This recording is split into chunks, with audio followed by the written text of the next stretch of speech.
Olá, pessoal! Estamos de volta para mais uma entrevista da série que estamos fazendo com os pré-candidatos a vereador do Rio de Janeiro em 2024. Hoje estamos com Wagner Tavares, pré-candidato pelo PSB. Wagner, ele é empresário, perdi a colinha, gente. Ele é empresário, graduado em administração, curso MBA de gestão de saúde e gestão estratégica, e atua nos bastidores da política desde 2000.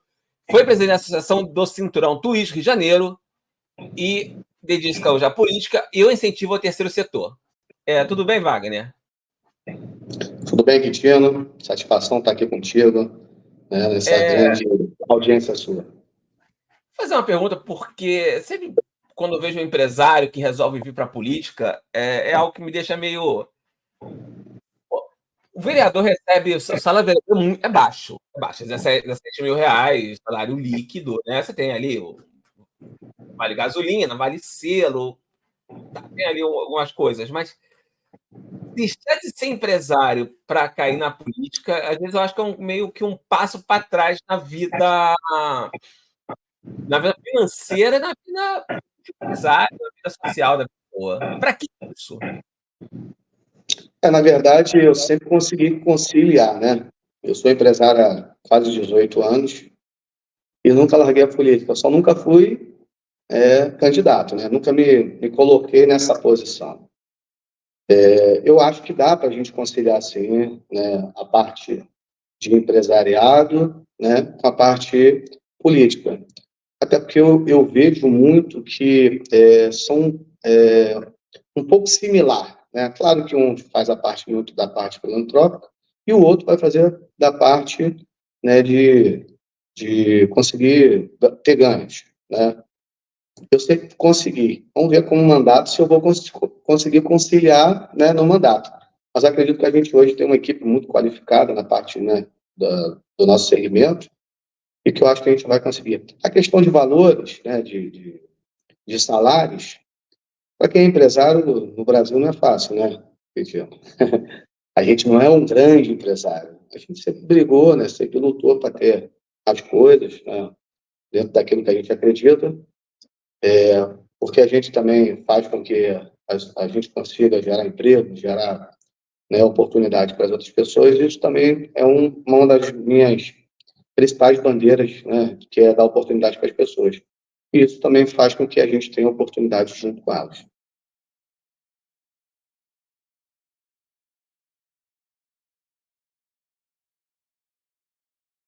Perdão, gente. Primeira vez que você é candidato e você vem pelo PSB. E é um partido que tem uma certa dificuldade, assim, nas contas, o partido vai fazer 1, 2 cadeiras, e com a ex-secretária do Eduardo Paes, Tatiana Roque, vindo muito forte. Como você vai fazer ali, que você precisa não tem um corte muito alto, mas tem uma disputa ali para você conseguir fazer uma segunda cadeira bem complicada? Na verdade, a nossa experiência na política nos permitiu escolher um partido, né, que seja um partido que tenha, né, boas ideias. Né, o PSB é um partido que hoje tem lá a liderança, que é o Moulon, que a gente tem, né, um apreço, né, um excelente político, né, uma liderança muito considerada. E aí, partindo disso, a gente escolheu um partido que tem assim, as nossas características. A gente tinha que estudar a nominata, né? Eu não ia para um partido onde tivesse vereador de mandato, porque a disputa já se torna muito desleal. A estrutura de um gabinete de vereador, as oportunidades que ele tem, as parcerias que tem com o governo municipal, nos dá essa dificuldade de disputar o pleito. Então, eu escolhi o PSB porque tem uma nominata boa, a gente concorre com condição de igualdade, mesmo sendo né, a Tatiana, que é um excelente quadro, né, lá do partido, mas a gente está numa condição de igualdade, né? Ali começa a disputar com 10, 12 mil votos, quem tiver ali a gente vai estar disputando. Então, não tem jeito. Tem medo de disputar uma eleição em qualquer partido, não dá. Para ganhar tem que ter voto e a gente está trabalhando para que a gente possa chegar no objetivo. Você é empresário, né, ele é governador, então vem candidato com por esse bairro que é gigantesco, né? Praticamente é uma cidade, né? Você tem aeroporto, tem militar, tem exército, tem aeronáutica, tem marinha. E eu fui subprefeito da ilha, né? Eu fui subprefeito da ilha em 2008. E houve desde 2008, ele tem tido uma decadência em lideranças. Hoje você tem até o Jorge Pereira, ele é vereador, mas dificilmente ele se reelege. Ele conseguiu estar com o primeiro suplente pelo Avante, mas está no PSD, pouco voto, é impraticável. Você tem uma liderança hoje que não exerce politicamente de mandato, que é o Wagner Victor, que escreve Diário do Rio, engenheiro, um grande cri-cri, mas por causa dele a ilha consegue bastante coisa. Mas como você vê essa situação da ilha, que é um bairro gigantesco, um bairro importantíssimo para o Estado, mas está hoje com essa ausência de forças políticas? Verdade. A ilha já teve bons quadros, né? Já teve 2, 3 vereadores ao mesmo tempo, né? Quando a gente olha para a Ilha do Governador, a gente vê os equipamentos importantes que hoje tem na ilha, né? Na área da saúde, na área do esporte, na área do lazer, né? Na parte educacional, são grandes equipamentos que só foram capazes de instalar hoje por conta de pessoas no passado que brigaram pela Ilha do Governador. É fato que nessa última década a gente ficou carente de políticos, realmente aquele político que é o síndico da Ilha do Governador, né? E hoje a gente vem justamente nesse vazio que deixaram, né? Eu vejo que os políticos tradicionais que tinham na ilha não conseguiu passar o bastão, né? Eu vejo que eles não fizeram sucessores, né? E por isso que a ilha ficou desamparada na parte de um representante de fato da Ilha do Governador. Eu Você vejo vê, que tinha o Jimmy Pereira, não se reelegeu, vereador. O José Richard, né, ele mantém ali uma força política, mas só local. E foi muito poderoso o grupo. Hoje, o subprefeito da ilha é alguém que não é ligado ao grupo político do Márcio Ribeiro, cuja grupo político é da Tijuca, né? é isso. É isso que a gente está vivendo lá. Assim, tem um carinho enorme até pelo Rodrigo Toledo. É um cara que tem feito um trabalho lá dentro da medida do possível, né? Como você não tem representante de fato, não tem vereador que briga pelas coisas da ilha do governador, acaba você ficando só refém daquilo do que sobra, né? E, de fato, hoje a gente não tem pessoas que realmente brigam pela ilha. Existem algumas pessoas que têm esse sonho também, né, de disputar a eleição na ilha, mas acaba, às vezes, se equivocando, né, na busca do espaço, e aí não enxerga que, às vezes, você precisa de um partido. Você falou do meu partido, PSB, que eu tento lá, né, uma vaga na vereança, e que tem uma condição que tem meu tamanho, né, que eu posso buscar de fato, né, com as minhas condições. E, às vezes, as pessoas não buscam, porque eu não sei se é por causa de desconhecimento ou por causa, das vezes, de aceitar, né, as conversas das pessoas para ir para o partido deles. Então, eu, de fato, hoje sou a pessoa que tem chances reais de ser o vereador da ilha. Mas, assim, como você enxerga a situação na ilha hoje? Você tem tido um problema muito grande com a Light, né? O Eduardo Paes reclamou até na semana, sendo gravado esse vídeo, reclamou com o ministro das Energias, dos apagões que a ilha tem sofrido. Há algum problema ali? Tinha um problema de emprego, mas o Galeão já está voltando a crescer. E você tem um problema de segurança causado ali por algumas comunidades. São 3 problemas que eu, fora da ilha, hoje consigo enxergar. Você, como empresário insulano, o que você observa de problema local? Os problemas são diversos, né? Eu vejo que aí nós vamos cair sempre na mesma narrativa, né? Porque na última década a gente não tem representante de fato lá.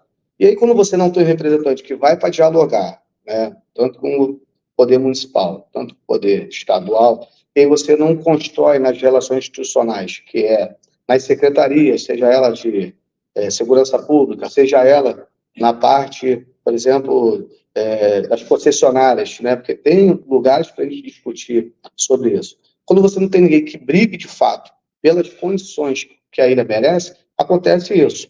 Não tem investimento da ilha por parte da Light há décadas, né? A Ilha do Governador, ela é muito grande, ela cresceu muito popularmente, né? As comunidades cresceram muito, os bairros cresceram muito, e não teve o crescimento de investimento da forma que tinha que ter. E por isso que aconteceu isso. E como aconteceu lá atrás o fato de uma das linhas, que era a linha intermediária, aquela que sempre, caso acontecesse alguma coisa com a linha principal, a linha intermediária, ela era acionada. Quando aconteceu o problema com a linha principal e a linha intermediária, ela virou a principal e não consertaram a linha intermediária. Aí, quando acabou a outra, também deu problema do aquecimento, ela queimou e aí deu esse caos todo. Por quê? Porque não tem gente olhando por isso. Porque quando você tem gente observando, né, as coisas do dia a dia da ilha, as coisas que acontecem, e quando acontece um fato desse, que não é um fato isolado, é um fato que todo mundo teve conhecimento, e aí não briga para que a Light realmente já começasse um processo de investimento pesado para poder restabelecer essas questões, como deu problema na linha principal, depois usar a intermediária, vai, uma hora a conta chega, né? A conta chegou, e chegou num momento muito crítico para a gente, né? Principalmente a gente, morador, empresários, que investem na ilha, e a gente ficou tendo que alugar geradores, um caos total, muita gente sem luz, era semanas e semanas sem luz, sem energia, assim, ninguém vive sem energia hoje, isso é o cúmulo do absurdo, e agora, né, todo mundo fica falando, todo mundo quer tentar ajudar a resolver, e tem que ajudar mesmo, porque a parte do poder público é para isso, né, agora todo mundo juntar forças para que a gente possa, de fato, ver a Light terminar essa obra que está sendo feita lá, que só vai ser para o final do ano, não é a curto prazo, por isso que ela já está aí, acho que há quase 4 meses, realmente que ela saia, né, e seja concluída, para que a gente não tenha novos episódios, igual aconteceu agora nesse domingo, de novo, e a gente tenha um problema de energia faltando na ilha toda. Mas você acha que um vereador ele consegue ajudar a resolver esse problema? Eu acho que ele consegue, primeiro, tentar não chegar nesse problema, né? Porque quando começa a ter os problemas pontuais, o vereador ele tem hoje essa interlocução, né, com a própria Light, se não resolver, vai no governador, vai na LERJ, pede audiência pública. Eu acho que o vereador é justamente para isso. Ele é o síndico, né, praticamente ali do bairro. Então, todo problema que tem que leva para o síndico leva para onde? Para onde precisa resolver. Ele é o porta-voz disso. E quando não tem pessoas que realmente da ilha, que é o síndico da ilha, você acaba não tendo mais esse porta-voz. Hoje tem muita gente que se titula da ilha e que a gente vê que não briga nada pela ilha, né? Porque, assim, esse problema da Light, você é empresário também, você tem restaurante, né? Também. Sim. E aí você imagina, assim, o dono de restaurante, o dono de padaria perderam o produto fica congelado, você perde uma carne, e aí é um prejuízo que pode chegar na casa de Não, centenas de milhares, dependendo do tamanho. quem tem condição de alugar um gerador, alugou, e quem não tem? O shopping deve ter tido esse problema, você teve um problema gigantesco na região. E a mídia chegou a dar, o diário deu alguma coisa, mas não foi dado com o devido, com a devida atenção, só quando a situação ficou muito, muito, muito preocupante, quando começou, as pessoas começaram a chegar no Galeão e o ar-condicionado está desligado, né? Olha que desconforto, né? Os outros chegam de outro país ou de outro estado, né? E chega E aqui aí, não tem um conforto. eu volto a falar então do outro Vale, que é o Victor, porque nessa ausência de liderança na ilha, eu só vejo, e eu escrevo de Rio de Janeiro, eu só vejo o Wagner Victor falando sobre os problemas da ilha. Eu conheço E é só ele como verdade. liderança. E é verdade. Você acabou de citar muito bem. Existem pessoas que se titulam da Ilha do Governador como vereador e não tem essa desenvoltura e essa figura, né, da Ilha do Governador para poder falar por ela. E o Wagner Wittig, de fato, é o cara que hoje representa, de alguma forma, a Ilha do Governador, tudo por causa da tua pessoa, né, da sua personalidade, né? que virou o Wagner Wink, virou uma personalidade, um cara, assim, você falou para ele que ele é um cara crítico, é um cara disso, mas, assim, é o jeitão dele, né? Eu conheci ele há pouco tempo, mas conheço ele, né, pelos posicionamentos, pelos lugares que ele já ocupou, né? Mas é um cara de muito conhecimento, um cara preparado, não é à toa que ele já ocupou os cargos que ocupou e que ocupa até hoje, né? Hoje ele está lá na Petrobras, auxiliando lá a presidente da Petrobras. Então, assim, é um cara muito experimentado e por isso ele tem propriedade, porque é morador da ilha, né? Conhece bem a realidade da ilha, né? Por isso que ele tem propriedade hoje de falar e ele dialoga com todo mundo. Se ele tiver que ligar para o prefeito, ele liga, se tiver que ligar para o governador, ele liga para todo mundo, inclusive para o presidente da Light. Então, assim, isso é importante a gente ter pessoas assim, mas a gente vê como é que a gente também é carente de pessoas que possam brigar pela ilha também. E assim, como empresário também, aqui eu quero pegar do ramo gastronômico, porque é um ramo que o lucro é muito pequeno e sofre muito na mão do município. E com algumas leis muito absurdas. Você tem as leis das placas, todo vereador acha que tem que fazer uma plaquinha para botar dentro do restaurante. Você tem o problema das mesas e cadeiras, é ali que chega na legalidade, mas tem que lutar para estar na legalidade, porque se você não legaliza, todo, né, fica tudo ilegal. E também, às vezes, há um excesso da fiscalização. Aconteceu com um amigo meu, que tinha um japonês e resolveram encrencar com o sanduíche de queijo e presunto do funcionário.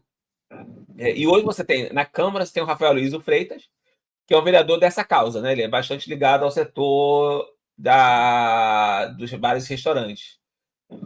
Você enxerga que você, como vereador, poderia ajudar no setor que tem uma carência, né? Você tem muito projeto de lei muito desnecessário, muito inútil. O Pedro Duarte também lutou contra esses projetos inúteis. Em um setor que, eu repito, é um setor cuja margem de lucro para o pequeno e médio empresário é muito, muito pequena.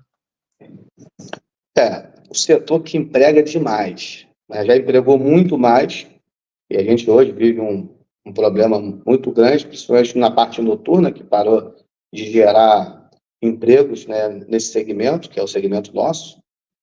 Mas você tem razão. Eu acho assim, a gente precisa melhorar, né, muitas coisas. Eu acho que o empresário, ele precisa enxergar que ele tem as suas responsabilidades, né? Porque tem empresário que ele quer fazer de tudo, de qualquer jeito. De qualquer jeito não dá, né? A gente precisa respeitar as pessoas, principalmente as calçadas, né? Tudo que é. Eu vejo, por exemplo, que existe uma lei aí que restringiu, né, ampliar por 2 metros, 1,5 metro, se eu não me engano, para os outros poderem só deixar 1,5 metro, 2 metros de espaço de calçada. E assim, a gente tem que respeitar o morador também. Eu não vejo isso com bons olhos, porque eu acho que tem que ter um peso equilibrado, né, para que a gente possa. Entendo que os empresários precisam ganhar o seu dinheiro. Eu sou um cara que viso também lucro, né, porque a gente faz a parte de gerar emprego, de empresariar para poder ter lucro, né? Mas eu vejo que tem muita gente que tem excesso. Eu acho que a gente tem facilidade de ter um equilíbrio. Existem lugares que os outros vão botar as cadeiras na rua sem conseguir ter ali a sua licença, e vai ter lugares que as pessoas hoje já fazem, né, dentro do limite permitido. Tudo aquilo que for dentro do bom senso, eu acho que é muito razoável, é muito viável. Entendeu? Eu sou um cara que vou brigar, vou lutar pelo esse segmento, pode ter certeza disso, mas também eu tenho que pensar como cidadão, como morador, porque é isso que a gente precisa. A gente não pode pensar só como empresário, né? Se você for ver lá no restaurante, ele é delimitado, tudo dentro das coisas. Por quê? Porque tu tem que pensar no direito de ir e vir das pessoas, às vezes é uma cadeira de roda, às vezes é um carrinho, e isso atrapalha, muitas das vezes, o morador, que não está ali para aquele lazer. Ele desce do apartamento dele, né, do edifício dele, e ele quer caminhar pela calçada e quer ter o direito de ir e vir. Às vezes som, às vezes tudo dentro do que é o limite é permitido. Eu acho também que os excessos, né, da fiscalização, igual você acabou de citar, às vezes os outros querem. Existem umas coisas que, se tu não tiver conhecimento, né, e padrinho, né, você vai toda hora ser o fiscalizado, né? Fica difícil, né? Eu acho que a gente tem que ter uma responsabilidade social, independente de eu ser empresário. Eu vou lutar sempre pelo empresariado, que é o cara que gera emprego. É muito difícil ser empresário no Brasil, principalmente aqui no Rio. Não é fácil, a carga tributária é muito alta, né? O imposto sobre o patronal é muito alto, mas eu entendo que todo mundo que empreende sabe que está no risco. E aí o risco tem que ser bem calculado. E aí não é só porque você tem essa dificuldade que também vai extrapolar nas suas responsabilidades dentro daquele espaço, dentro daquele bairro.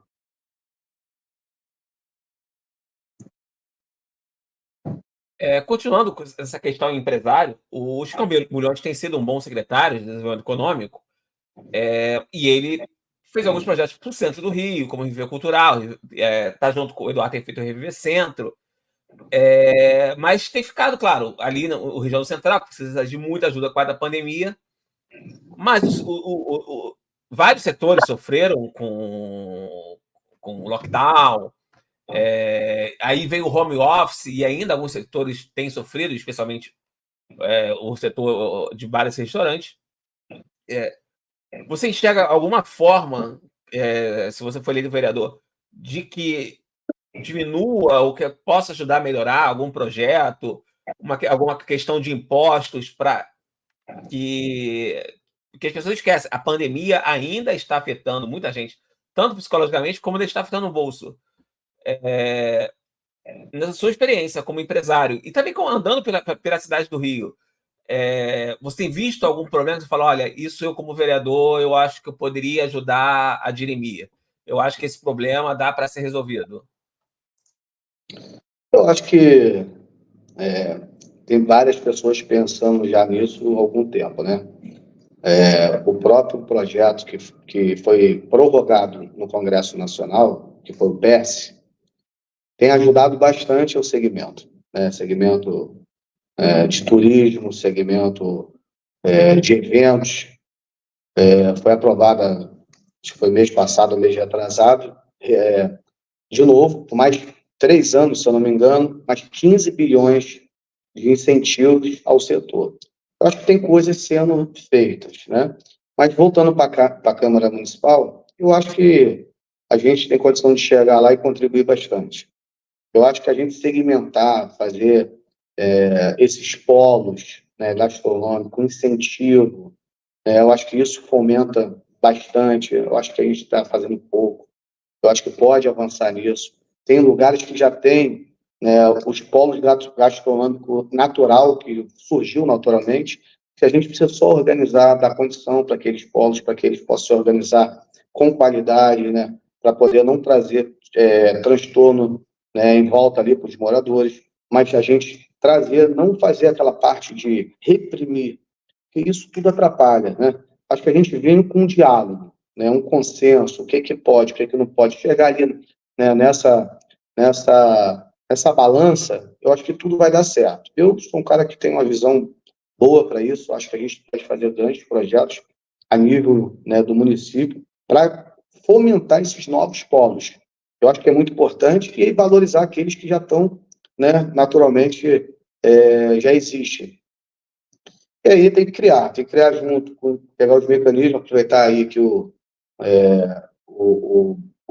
poder municipal ele tem uma relação boa com o governo federal e criar também novos mecanismos.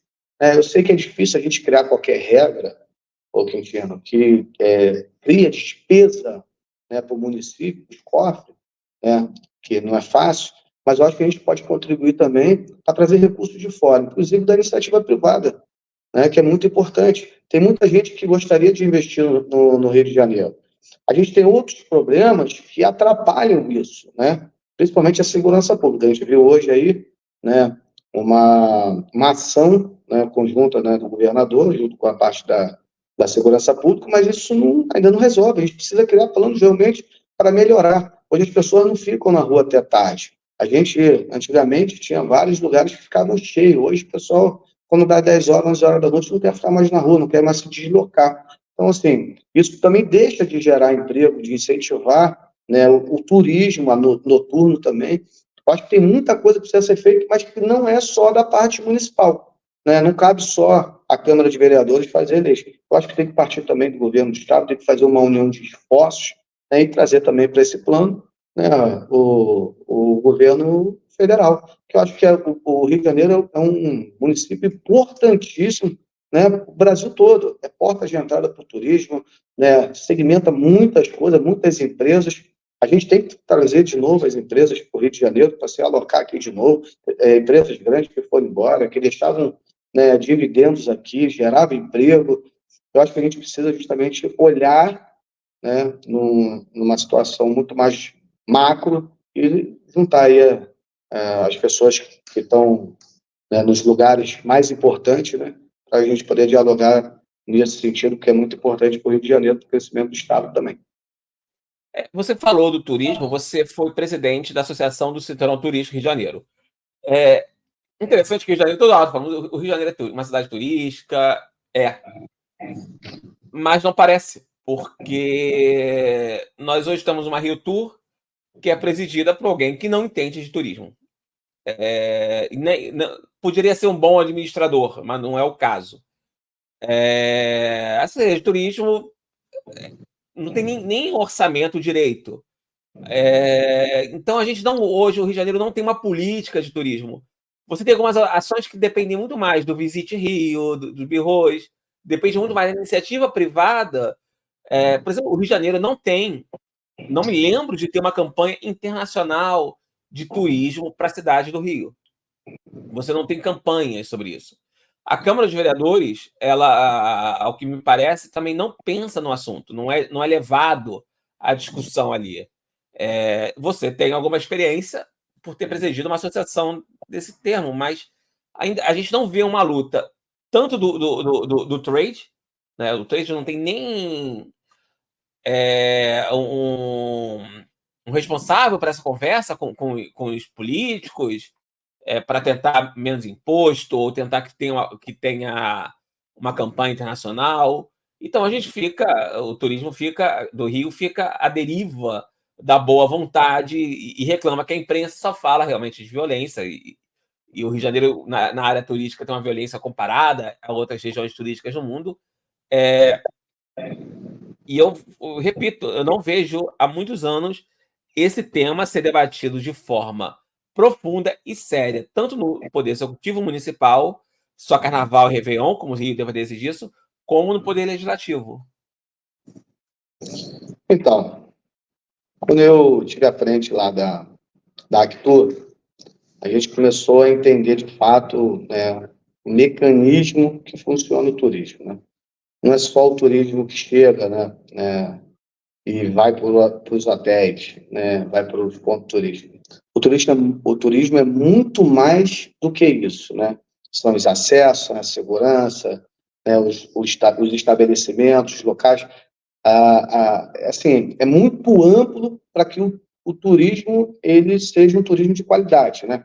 O turista chegar aqui e ter tranquilidade de ir para os lugares, e aí você vai encontrar vários tipos de dificuldades em vários segmentos que hoje acontecem. O Rio de Janeiro é potência por ter a tua beleza natural, então o turismo ele é natural no Rio de Janeiro, né?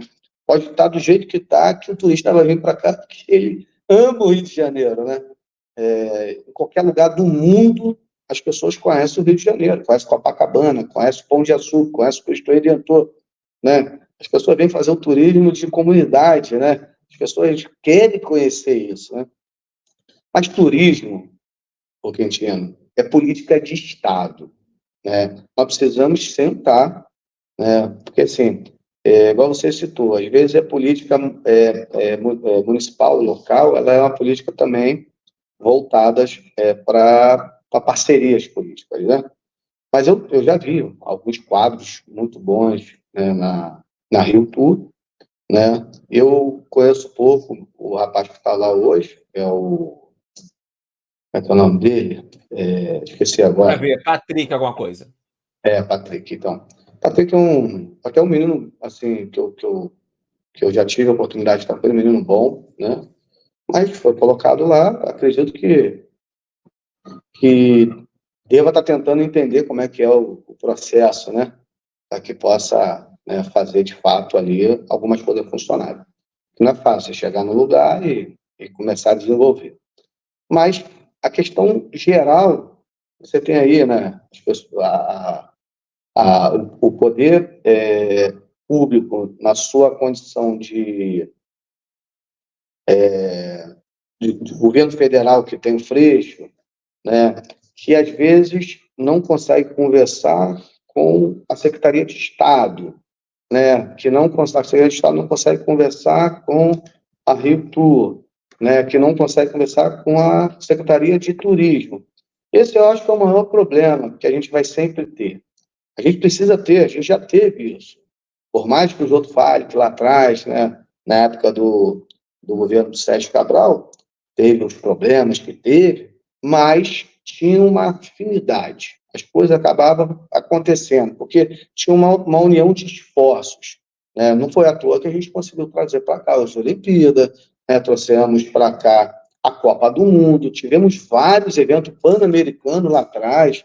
Né? Então, assim, nós conseguimos fazer do Rio de Janeiro uma vitrine, assim, muito fora. É que não deu continuidade. Eu acho que as divergências políticas, ela não pode sobrepor, né, o interesse público. O interesse público ele tem que vir em primeiro lugar.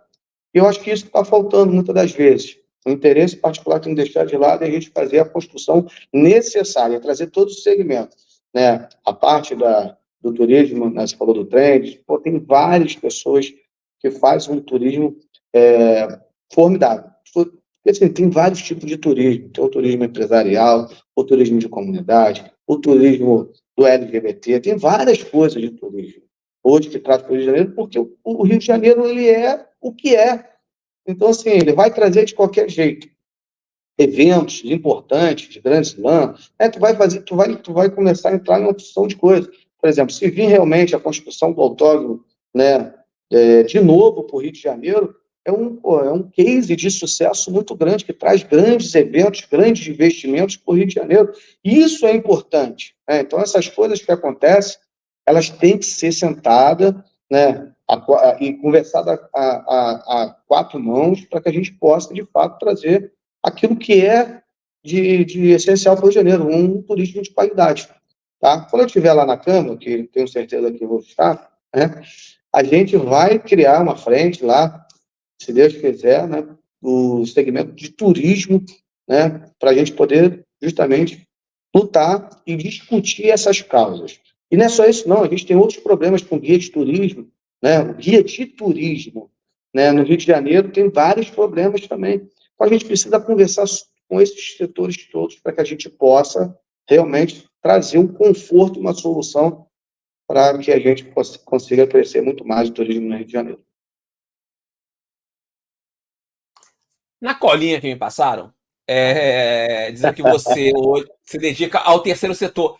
Mas, Wagner, olha só, eu tenho um grande problema para entender o que diabos é terceiro setor, né? Porque engloba tanta coisa. Então, que terceiro setor é esse que você se dedica? Então, o terceiro setor é um, é um segmento que está no meu coração. Na verdade, eu sempre fiz isso desde criança, assim, desde a minha adolescência, né? Que é fazer a filantropia, né?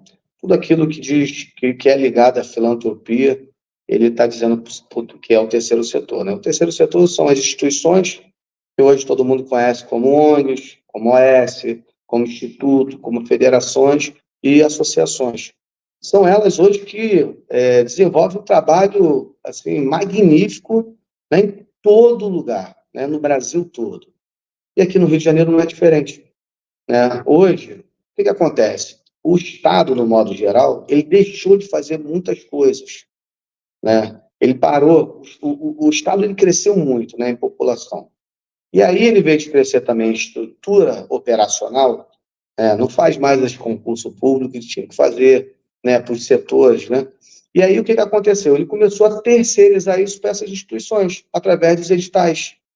Né? Hoje tem edital de tudo quanto é jeito, né? Na parte da assistência social, na parte educacional, na parte de esporte, na parte de cultura, na parte de turismo, na parte socioambiental. Então, assim, tudo isso, quem hoje faz, na maioria das vezes, é o terceiro setor, são as instituições sem fim lucrativo que promovem através dos editais que eles participam, né, para poder colocar aquele objeto que ele participou, né, em prática na sociedade. E de fato, eles que vão entregar isso lá na comunidade, lá no bairro, porque a ONG, né, o Instituto, ele está lá no bairro. Ele que realmente, hoje, enxerga a necessidade daquele bairro. Então, quando ele ganha o edital, a primeira coisa que ele vai fazer, ele vai gerar emprego. Dificilmente um edital não gera aí de 15 a 20, 30 empregos. Então, quanto mais instituições conseguir participar desses processos, mais emprego nas comunidades, nos bairros, e mais entrega dos serviços vai acontecer, porque, de fato, o poder público hoje parou de fazer. Hoje, o poder público entrega muito mais nas partes emergenciais, naquelas essenciais, né, que é segurança pública, saúde, educação. Mesmo assim, tem parte deles também que já está sendo terceirizado para o terceiro setor. Né? A parte, por exemplo, de saúde, as OAS, tudo hoje já faz, não faz mais concurso público, eles contratam direto, né, geram emprego direto, faz a parte que entrega lá na ponta, como as assistências sociais, né? Essa parte, quem faz assistência social, que faz um trabalho magnífico, às vezes, de entregar a cesta básica, né? Às vezes, a cozinha solidária, que entrega lá a parte das quentinhas, né? Mas isso vai muito além. A parte, por exemplo, do educacional, tem creche hoje, porque o município hoje já não faz mais creche. Né? O que ele faz? Ele faz uma parceria com quem tem uma ONG que tem um espaço, e aí ele bota lá a creche comunitária. Então, isso tudo já existe, já é fato. A gente não tem como voltar mais atrás nisso. Isso é um caminho sem volta. Então, assim, quanto mais agora a gente capacitar, que é o grande problema, é o grande gargalo, porque o Estado ele nunca chegou e falou assim, vou fazer um curso para preparar as instituições. Vamos fazer aqui, vamos juntar todo mundo, vamos fazer um processo de capacitação para essas instituições para que ela possa aprender a buscar o recurso, ela possa aprender a lidar com a parte documental, ela tem que saber das suas responsabilidades, e isso ninguém ensina. Esse é o grande problema. E quem sabe não passa para os outros. Tem várias instituições, né, que hoje recebem muito dinheiro, mas que ela também não promove essa capacitação. Então, o que hoje ajuda as instituições, né, no modo geral? É justamente ter conhecimento. E isso eu faço com muito prazer, com muito carinho, com muito amor, porque eu vi a necessidade que a necessidade que as instituições realmente ela passam. Porque, primeiro, quem faz filantropia não tem dinheiro. Então, a pessoa que se propõe a ter uma instituição dessa, uma ONG, ela está ali porque ela quer promover o bem. Ela quer ali porque ela quer ajudar as pessoas. E, às vezes, ela não tem entendimento para que ela possa, de fato, buscar esse caminho, para que ela seja autossuficiente para poder promover isso. E essa é a grande dificuldade.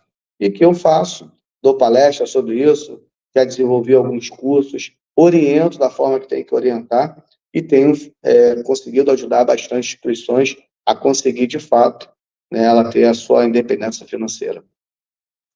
Então, deixa eu entender, Wagner, você, na verdade, você não tem um centro social, nada. Você ajuda Não, usar. Porque a minha pergunta, você matou a minha pergunta, porque eu ia falar, olha, como não confundir isso com assistencialismo? Não, você só ajuda é, os centros sociais. é Porque isso. hoje você tem vereadores que se elegem graças a centros sociais e mantém. Você tem Eu vários falo, nomes aí. eu falo para todo mundo quando vem falar comigo, olha só, eu não sou o cara que dou a cesta básica. Eu sou o cara que dou o conhecimento para as instituições fazer com que ela saiba buscar para ela poder entregar aquilo que ela é o objeto que ela participou. Eu não sou o cara que vou dar quentinha, eu sou o cara que vou dar o conhecimento, a instrução, para que as instituições saibam aonde buscar o recurso para poder empregar aquilo aonde ela quer empregar, entendeu? Então, assim, o que falta é só conhecimento, porque ó, dinheiro tem, você vê aí vários bancos, né, as concessionárias, de modo geral, elas têm um percentual que hoje a lei ampara para ela, para que ela possa transformar isso, né, em social. E aí tu vê vários tipos de banco fazendo isso, empresas públicas fazendo isso, você tem as concessionárias fazendo isso, você tem várias oportunidades de buscar esse recurso. O que falta, muitas das vezes, são as pessoas ter conhecimento para ir lá fazer.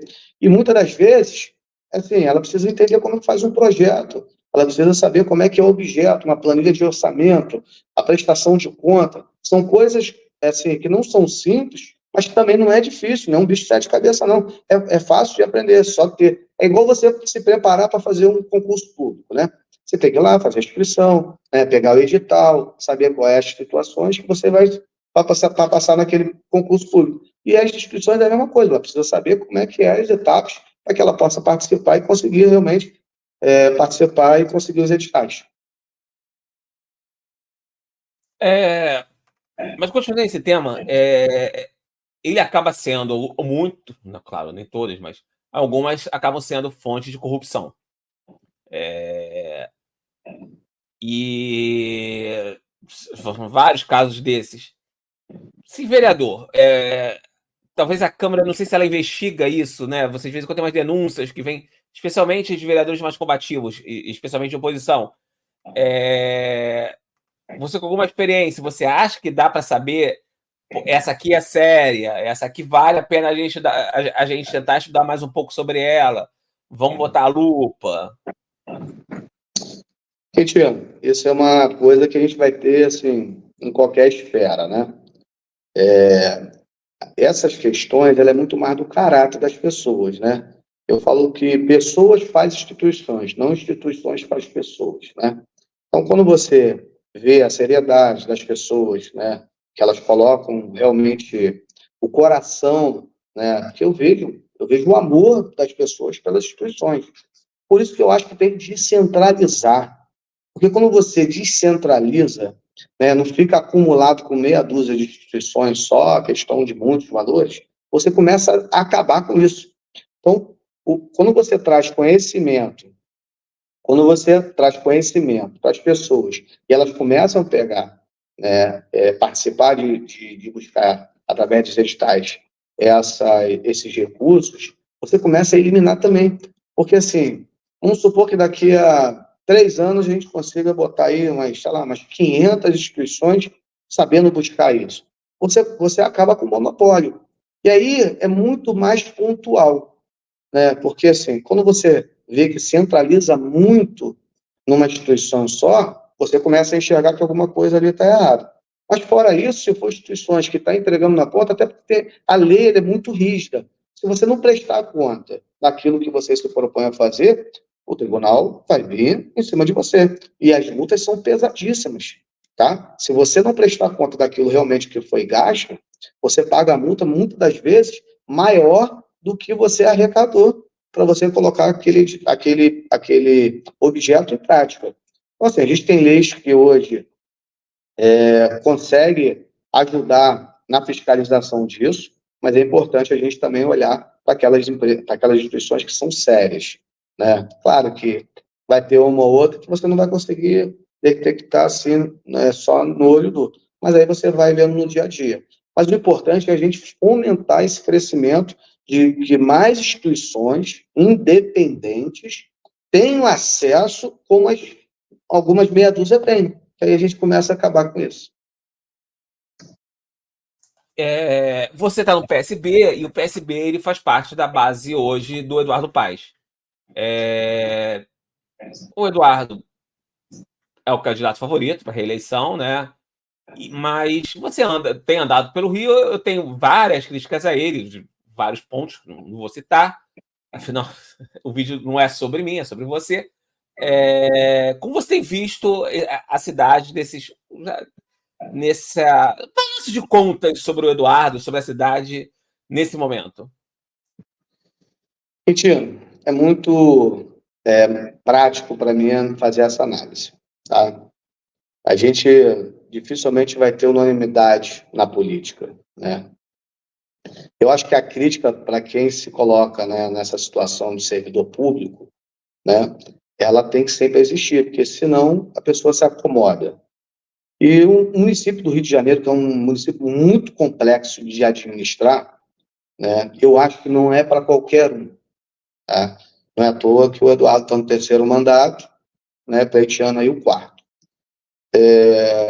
Ele tem um método dele de administrar e que, assim, se a gente for analisar, né, para os prefeitos anteriores, ele tem se tornado, né, uma pessoa que tem feito um trabalho, não vou dizer que é excelente, dificilmente a gente vai ter isso, mas é um trabalho muito razoável dentro daquilo que se pode ter no Rio de Janeiro.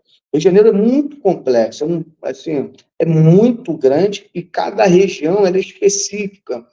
Então, se botar qualquer um ali que não tem experiência, que não conheça o Rio todo, que não conheça, né, as peculiaridades individuais de cada bairro, né, para botar ali, administrar o Rio de Janeiro, eu acho que a gente vai voltar e regredir, né? A gente vai regredir. A gente viu no mandato passado, né? Eu até gosto, né, da pessoa, né, do Crivella, como um excelente senador, mas você vê que às vezes, porque você não governa sozinho, né, Quintino? Você governa com pessoas. E se você também não tiver pulso firme e saber lidar com as pessoas, com a dificuldade que é, né, com a forma que cada um, né, pensa quando está no lugar, né, quando chega numa secretaria, no poder, os outros já acham que pode mandar em tudo. E se você não tiver uma pessoa que centraliza essas coisas e consiga trazer a galera para a realidade, não é fácil, não. E eu sei disso. Por isso que eu acho, e por isso que eu escolhi estar do lado do Eduardo, porque eu acho que ele é o único que ainda, né, pode até daqui a pouco aparecer outros, mas hoje eu acho que ele é o único que tem capacidade reais de continuar administrando o Rio de Janeiro. Esse lugar tão complexo que é o Rio de Janeiro, que não é fácil de administrar, não. Vai, foram quase 1 hora, né, 46 minutinhos. Quero agradecer pela entrevista, lembrar que nós no Diário do Rio está entrevistando candidatos de vários partidos. Você vai ver um pouquinho mais de um no início, um pouquinho mais de outro, é porque vão com as pessoas que eu já conheço, ou que já chegou a mim. Mas a ideia do Diário do Rio é que até outubro a gente entrevista um número máximo de candidatos, pré-candidatos no momento, e candidatos a vereador do Rio de Janeiro. Por quê? Porque só assim a gente ajuda a ter uma melhor Câmara dos Vereadores, ajuda você a melhor eleger. A gente aqui no Diário do Rio, no canal YouTube Diário do Rio, a gente tá com a entrevista inteira. No canal acho que é Política do Rio, você tem os cortes das entrevistas, você também tem no TikTok, no Instagram Política do Rio, porque a Meta não ajuda a gente, não quer que vocês saibam de política. Você tem alguns trechos menores das entrevistas, estão fazendo isso com vários partidos, especialmente quando o entrevistado ajuda e permite que suba a parte dele da entrevista, tá? Porque isso é muito importante, senão eu não consigo fazer o corte. Sei. Obrigado, Wagner, obrigado a quem assistiu. E vamos continuar com as entrevistas até outubro. Obrigado a você, Cristina, pela oportunidade. E dizer que é muito importante a gente conseguir se expressar, porque eu acho que todo mundo tem que vir aqui botar a cara a tapa para isso, e eu estou me colocando dessa forma. O pessoal precisa saber se eu tenho conteúdo, se eu tenho realmente condições, né, de assumir uma cadeira tão importante, que é a cadeira do Rio de Janeiro, e é por isso que eu sou o cara que, a hora que me convidar, estarei sempre presente. Tá bom? Muito obrigado e gratidão a você e ao Diário do Rio. Obrigado e até a próxima.